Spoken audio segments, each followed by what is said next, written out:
If you love learning to play calm, relaxing piano music, you're in the right place. Welcome to A Moment of Piano. Today we're learning a lovely piece by the American composer Edward MacDowell, To a Wild Rose. I've enjoyed playing this on the piano for many years, and I hope you will too. There are 3 versions of the music, so please feel free to join in and play whichever one feels right for you. We'll run through each hand slowly, then at the end there's a faster run through that you can play along with whenever you feel ready. You can follow along on screen, or if you'd like to download the free piano sheet music, please head to the link below.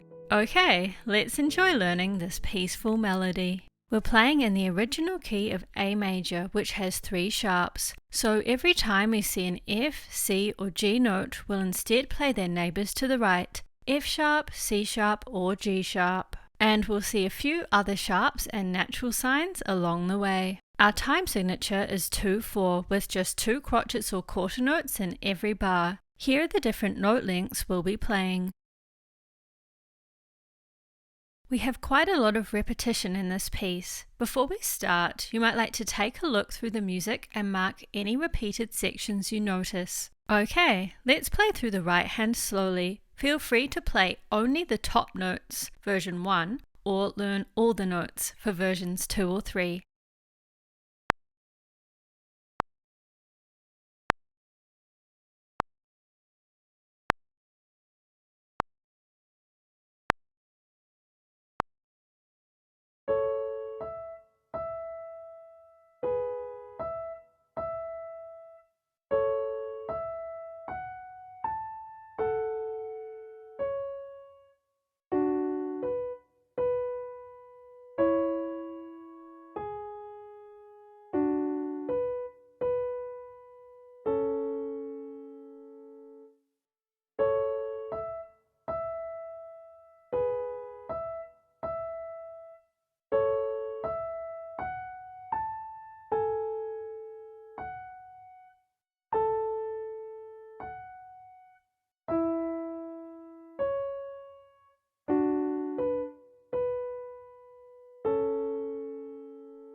Great! For those adding the left hand, let's play through that slowly.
Amazing! It's time to put it all together. You'll hear version 3 played, but you can join in with any version you like. Let's take it easy and enjoy this chance to play. Here we go.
And there we are! If learning this piece has inspired you to develop your piano technique or musicality further, feel free to check out the new one-off online support sessions I'm offering at the link below. Next, you might like to learn or revise our recent song tutorial, Danny Boy. To hear about these videos and more, please feel free to subscribe below. Thank you so much for joining me and have a lovely day.